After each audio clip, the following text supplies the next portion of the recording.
is April 29th. It's time for Straight Talk, brought to you by Straight Talk Wireless. But I don't want to talk about April.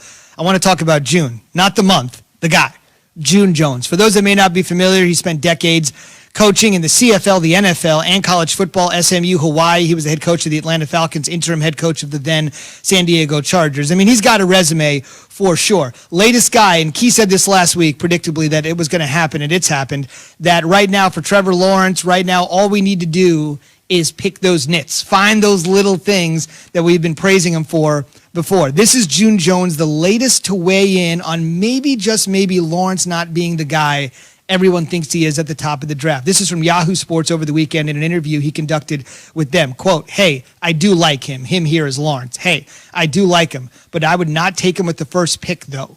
Everyone is saying that's the guy at 1, but I would trade that pick and take one of these other quarterbacks down the line." Key, he's high on Zach Wilson, but he's mostly higher and on the highest level for Alabama's Mac Jones, saying that he thinks Jones throws the best deep ball he has ever seen in his years of grading. Jones at about 58% throwing 20 yards down the field, which Jones seems to think, and I think many concur, is a pretty good number.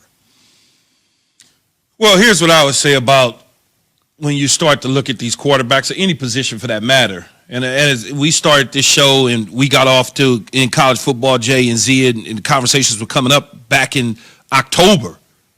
Who's the number 1 overall pick? Oh, it's Trevor Lawrence. It's not even close. It's like, slow down, man. Slow down.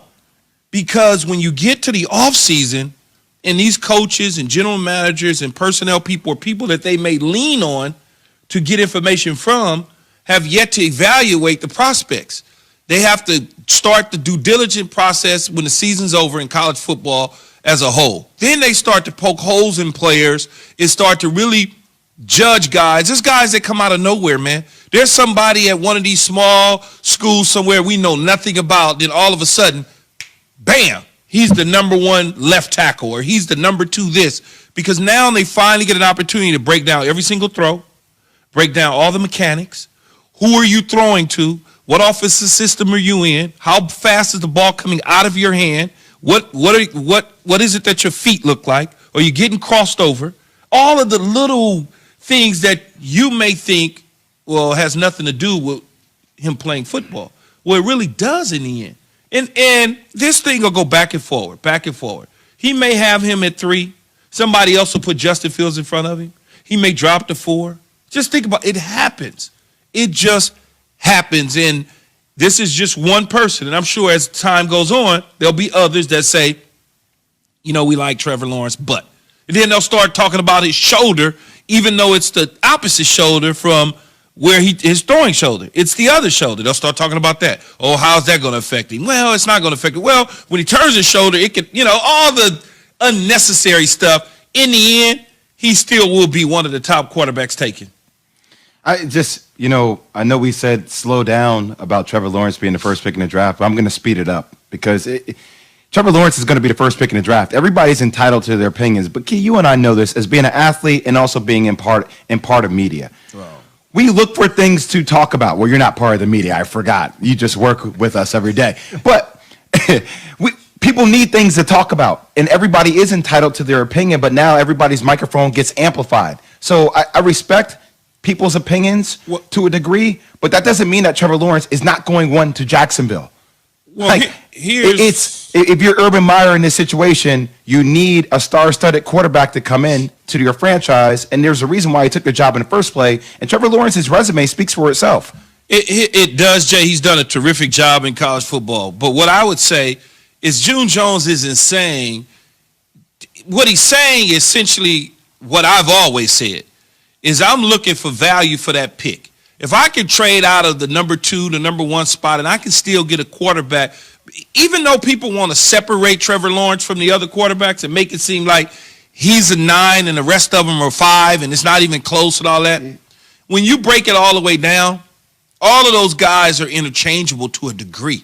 So if you're satisfied with taking one of them at 8 and somebody wants to come up and get him, but you got all of them graded essentially the same, you can trade out of the 1 spot, the 2 spot, the 3 spot, move down. If somebody wants to come up and give you a load to go up and get somebody, you do that.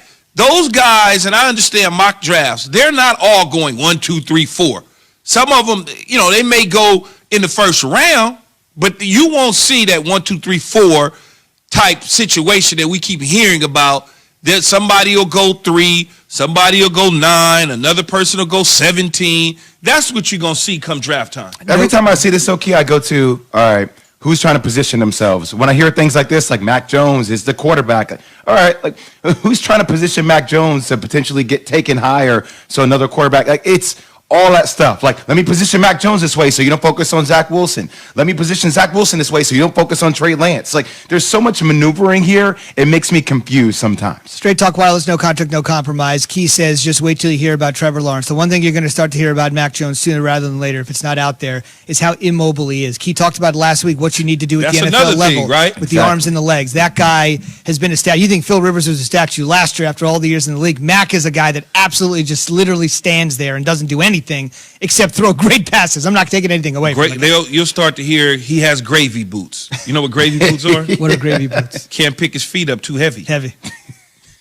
Coaching cliches. Oily hips, gravy boots. All gravy boots. These terminologies are unbelievable. Quicksand, It's like running in quicksand. Can't move. We're asking this morning, what is the best and worst case scenario for your favorite team? So for the Jags, it's like best case scenario, draft Lawrence. He's great. Worst case, draft Wilson or Jones, and then rue the day you didn't draft Lawrence. Whatever it is, best, worst case scenario for your favorite team. We'll take calls at 888-SAY-ESPN, 888-729-3776. Get on the line now. Best case, worst case for your favorite team. That's next. Keyshawn, J. Will, and Zubin, ESPN Radio, and the ESPN app. Odell to Tampa Bay to play with Brady would make all the sense in the world. You asked me if they could win a Super Bowl again. If this is anywhere close to true, the answer is 1,000% yes.